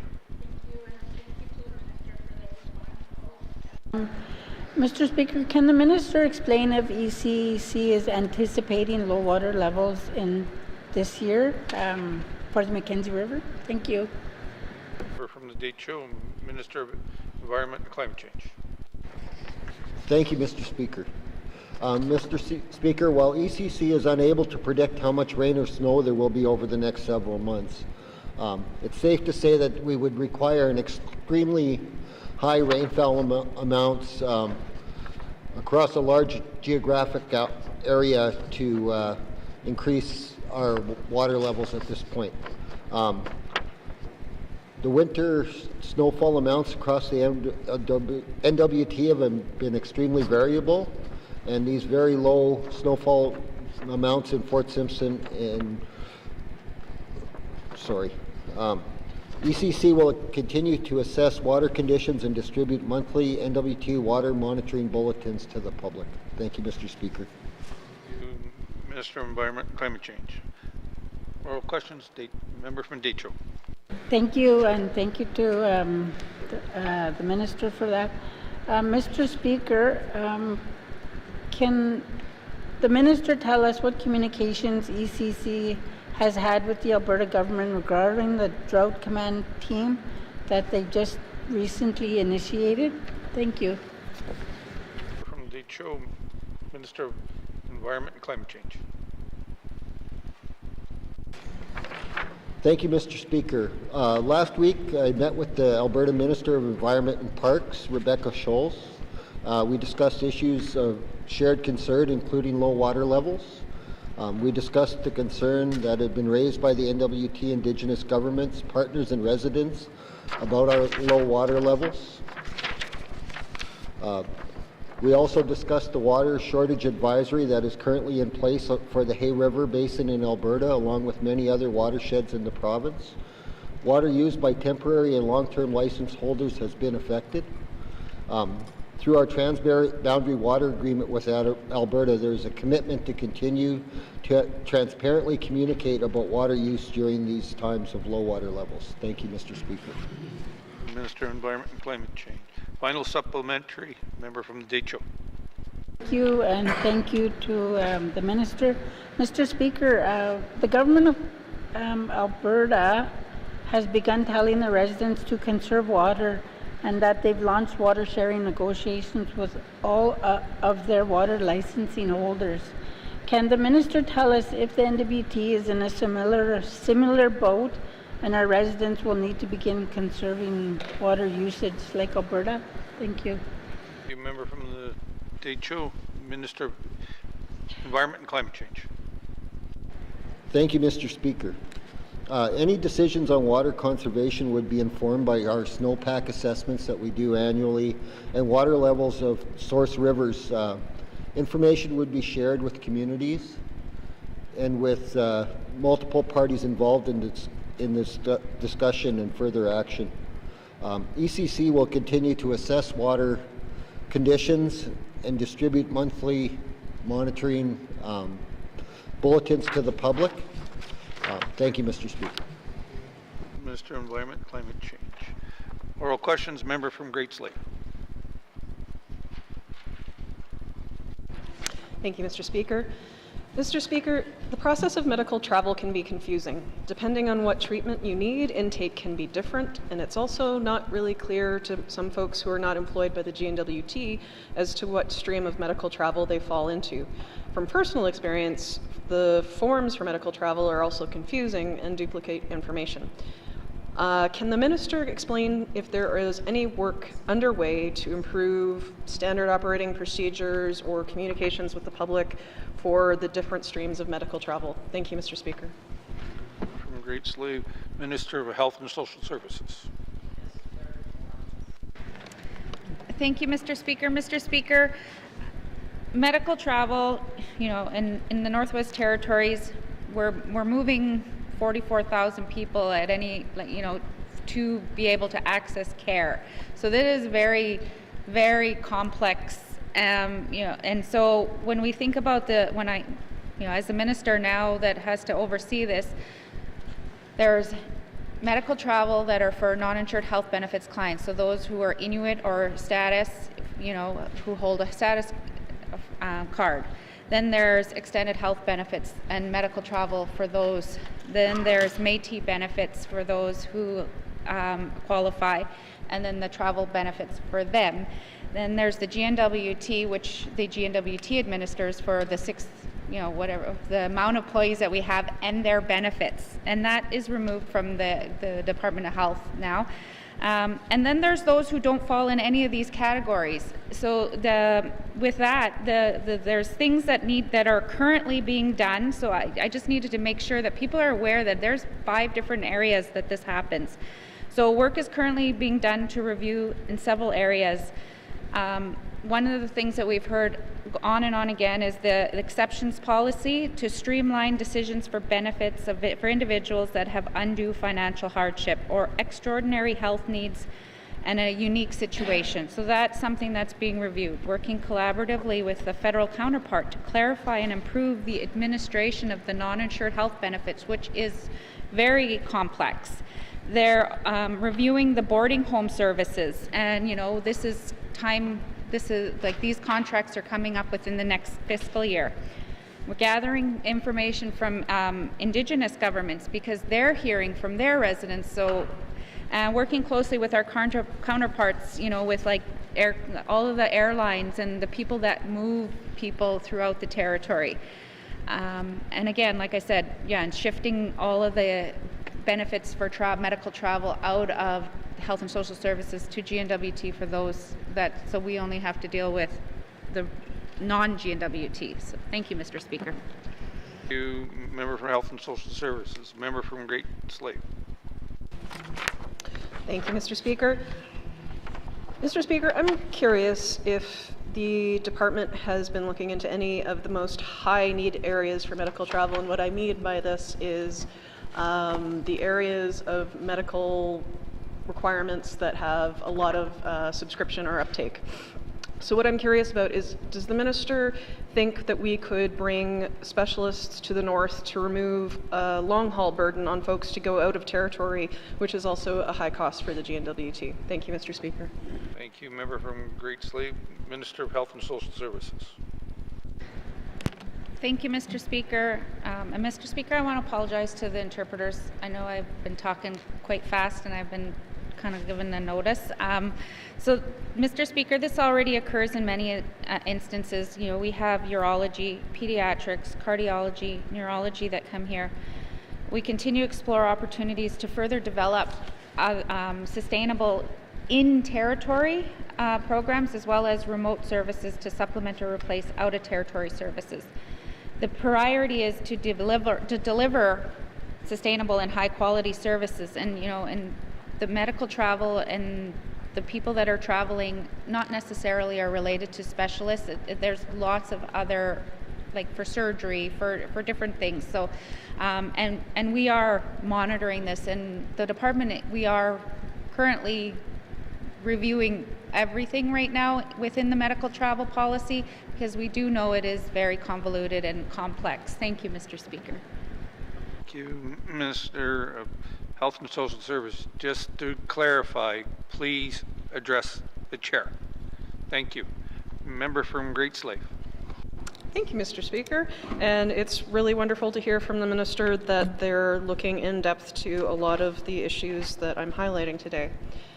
Mr. Speaker, I'm also wondering, though, about improvements to processes that complement medical travel. So right now, if someone accesses a practitioner, on medical travel in the South who recommends lab work, as an example, they then must get the lab requisition redone in the territory so they can have those services completed in the N.W.T. The question is, can the minister speak to what work could be done to streamline this process to change Southern requisitions into N.W.T requisitions that can be fulfilled without the need to then go and book an appointment with the overtaxed medical practitioner system that we have? Thank you, Mr. Speaker. From Great Slave, member from Health and Social Services, Minister of Health and Social Services.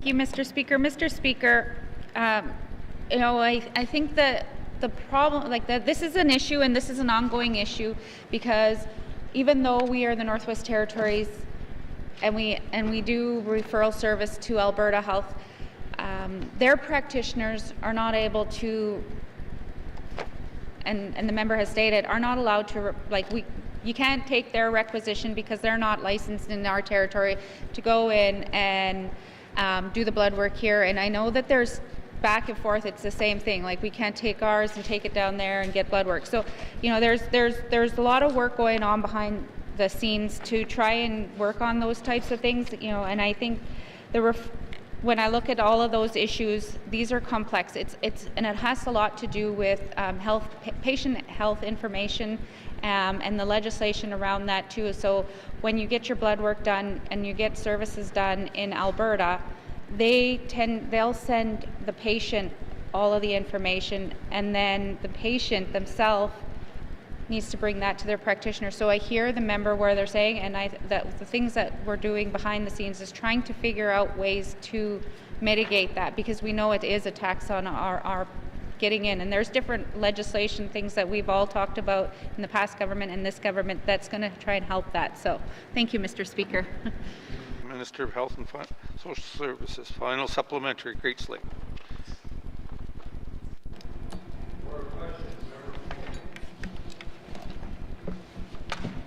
Yes, thank you, Mr. Speaker.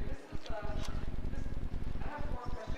It's further to the statement that I made a couple weeks ago.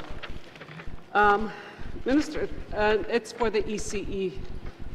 Can the department increase the senior homes heating subsidy rates? That's a question for the minister. Member from member from Mophie, Minister of Education, Culture and Employment.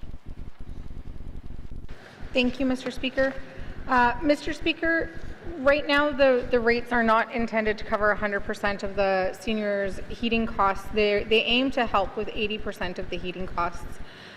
In early last year, there was a review done on the seniors' home heating subsidy. And it was done to review the amount that was being provided to seniors and to see what we could do from the Department of Education, Culture and Employment in order to either increase that amount or create certainty for seniors. And so what was done at that point was providing costs over the months to seniors in order to ensure that they weren't running out in the coldest months of the year, and so providing more certainty. And at that point, when we looked at what we were able to do, we put a little bit more money into the funding. Those funds then were able to be absorbed within the department, and if there's any desire to see additional funding going into the seniors' home heating subsidy on behalf of members or on behalf of the public, it would need to be additional funds to the program that would need to be approved through the Legislative Assembly, because we've stretched our budget as far as possible from within the department. Thank you. Education, Culture and Employment. Member for Mofree. Thank you, Mr. Speaker. Mr. Speaker, are there barriers for the department to permanently increase the subsidies rate? Good question. Member for Mofree, Minister for Education, Culture and Employment. Thank you very much, Mr. Speaker. Mr. Speaker, currently we budget about $2.2 million for this subsidy every year. We added approximately $500,000 using internal resources in 22-23 and then again in 23-24 in order to acknowledge that heating fuel costs have gone up. While we recognize that heating fuel fluctuates throughout the year, and when it is higher than usual, we do try to put more funding into this subsidy. But like I said before, we cannot afford within the department to continue to fund from within. We would need to have increases done to the program as a whole, and those dollars would have to be approved by the Legislative Assembly. Thank you, Mr. Speaker. Thank you, Minister of Education, Culture and Employment. Member for Mofree. Mr. Speaker, can the minister confirm how many Clecho residents are denied because their income exceeds the income threshold? Thank you. Member for Mofree, Minister of Environment and Climate Change. Minister of Education, Culture and Employment. Thank you very much, Mr. Speaker. Mr. Speaker, I can confirm that while 59 applicants were approved from Clecho Region, there were 13 people who were denied for the seniors' home heating subsidy, and that is because their income was over the income threshold. And what I do want to add here, because I want to acknowledge that some residents participate in seasonal employment. If somebody is denied because their previous year's income is too high, but their income or their employment has changed in the following year, they can actually seek a reassessment from the department so that their income threshold is reflective of where they are actually at in their employment journey. Thank you, Mr. Speaker. Minister of Education, Culture and Employment. Final supplementary, member from Mofree. Mr. Speaker, are there barriers for the department to increase the income threshold? Thank you. Hear, hear. Minister for Education, Culture and Employment. Thank you very much, Mr. Speaker. I would say the biggest barrier is budget.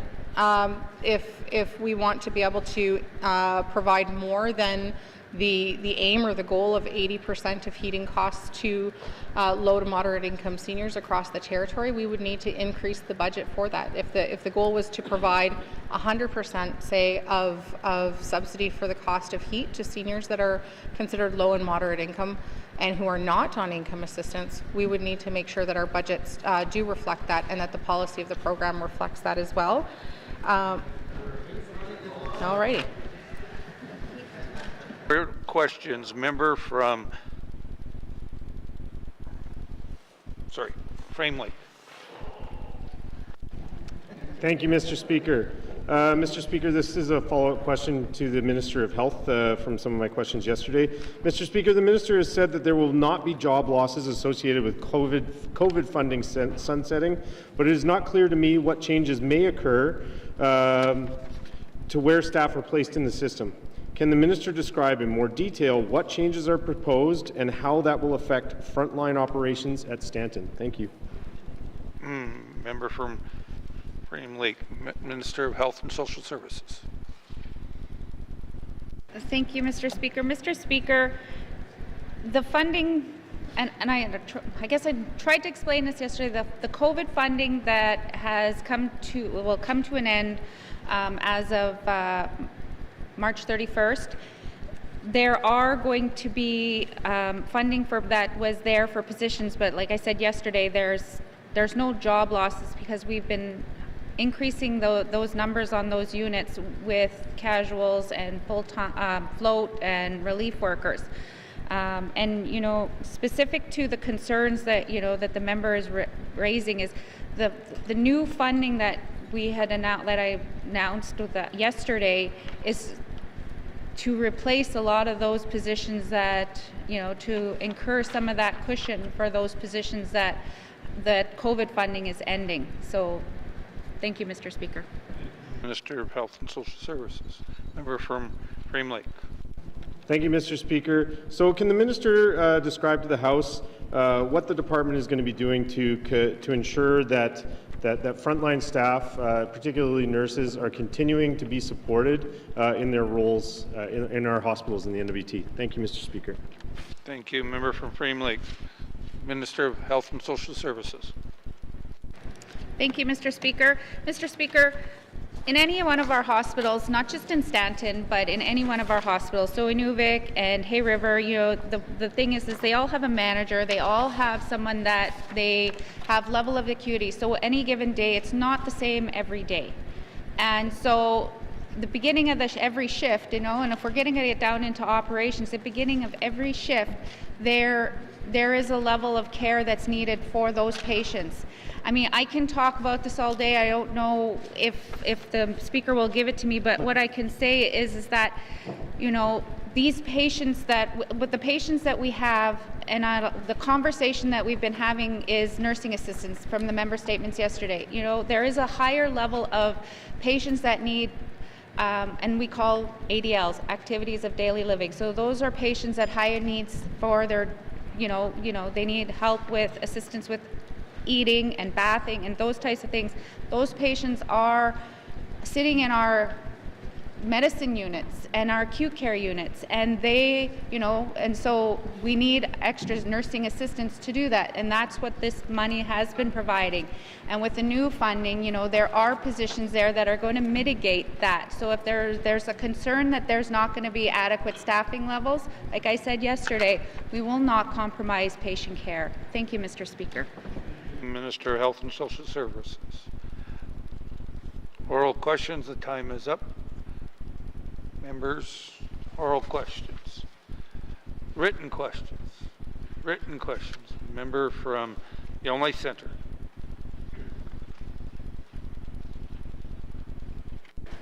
Thank you, Mr. Speaker. Mr. Speaker, I seek unanimous consent to return to item number 7 on the orders of the day. Thank you. Member from Yellowknife Centre. Member from Yellowknife Centre is requesting that we return to item number 7 on the agenda. Any nays? Any nays? Nays. Written questions. Written questions. Return.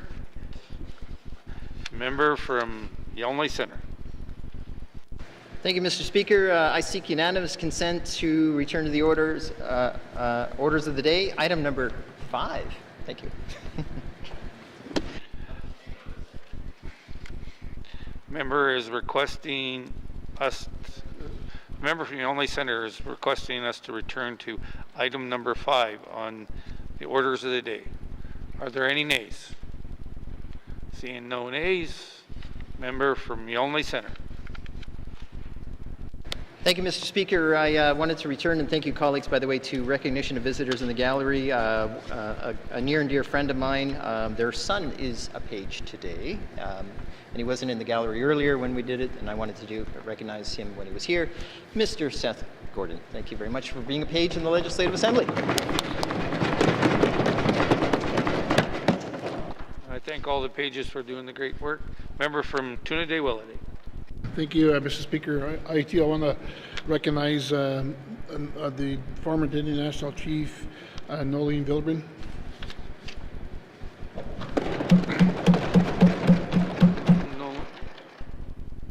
Recognition of visitors in the gallery. Recognition of visitors in the gallery.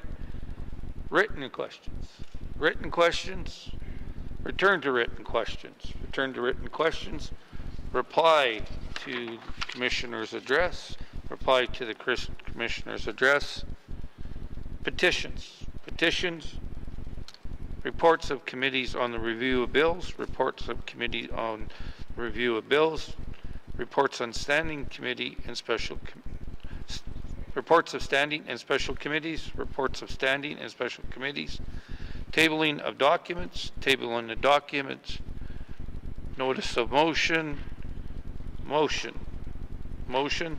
Notice of motion for first reading of the bill. Minister of Justice. Mr. Speaker, I give notice that on Friday, February 23rd, 2024, I will present Bill 2, Missing Persons Act, to be read for the first time. Thank you, Mr. Speaker. Thank you, Minister of Justice. Notice of motions for first reading of bills. Notice of motion for first reading of bills. First reading of bills. First reading of bills. Second reading of bills. Second reading of bills. Consideration in committee of the whole of bills and other matters. Minister Statement 4-20 brackets 1. Minister Statements 5-20 brackets 1. Table documents 28-20 brackets 1. Table document 29-20 brackets 1 with the member from Trinidad-Willowday in the chair.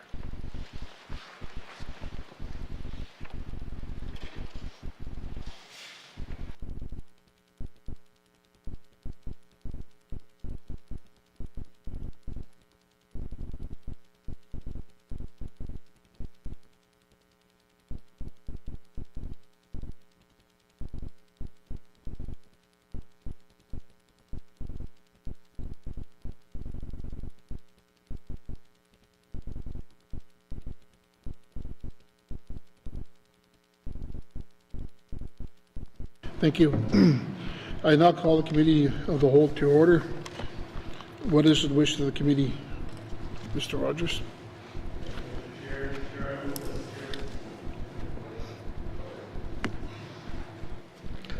Thank you, Mr. Chair. I move that the chair rise and report progress.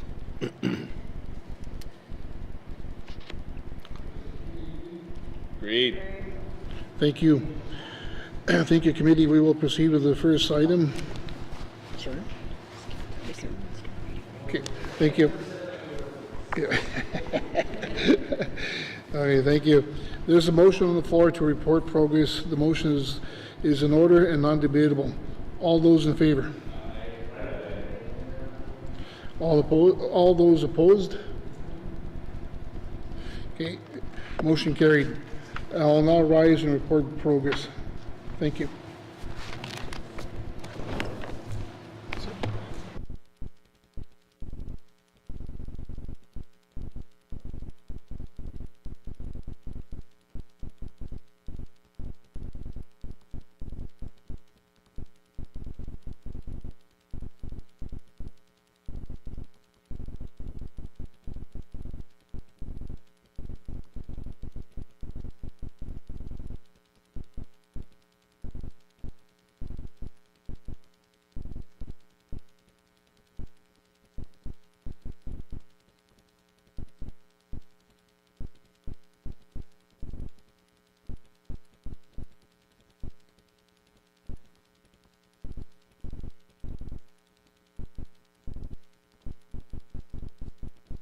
May I have the report of the Committee of the Whole, member from Trinidad-Willowday? Mr. Speaker, your committee has been considering Minister Statement 4-20 brackets 1, Minister Statement 5-20 brackets 1, Table Documents 28-20 brackets 1, Table Documents 29-20 brackets 1. And Mr. Speaker, I move the report of the Committee of the Whole be concurred with. Merci. Member, do I have a seconder for the report of the Committee of the Whole? Member from Range Lake. The motion is in order and non-debatable. All those in favor? All those opposed? All those abstained? The motion has been carried and the report of the Committee of the Whole has been concurred with. Consideration in Committee of the Whole of bills and other matters. Consideration in Committee of the Whole of bills and other matters. Reports in Committee of the Whole. Well, I guess that was that just said. Sorry. Reports of the Committee of the Whole. Third reading of bills. Third reading of bills. Orders of the day. Mr. Clerk. Thank you, Mr. Speaker. Orders of the day for Thursday, February 22nd, 2024, 1:30 p.m. Prayer, minister statements, member statements, returns to oral questions 62-20, bracket 1. Recognition of visitors in the gallery, acknowledgements, oral questions, returns to written questions, replies to the Commissioner's address. Petitions, reports of committees on the review of bills, reports of standing and special committees, tabling of documents, notices of motions 9-20, bracket 1, 16-20, bracket 1, 17-20, bracket 1, 18-20, bracket 1, 19-20, bracket 1. Notice of motion for first reading of bills. First reading of bills, Bill 1, an act to amend the Legislative Assembly and Executive Council Act. Second reading of bills, consideration in Committee of the Whole of bills and other matters, Minister Statement 4-20, bracket 1, Minister Statement 5-20, bracket 1, Table Document 28-20, bracket 1, and Table Document 29-20, bracket 1. Report of Committee of the Whole, third reading of bills, orders of the day. Thank you, Mr. Speaker. Thank you. Members, just a reminder of the tea and bannock in the Great Hall at the Rise of the House to celebrate our Indigenous language interpreters and Indigenous Language Month. This House stands adjourned until Thursday, February 22nd, 2024 at 1:30.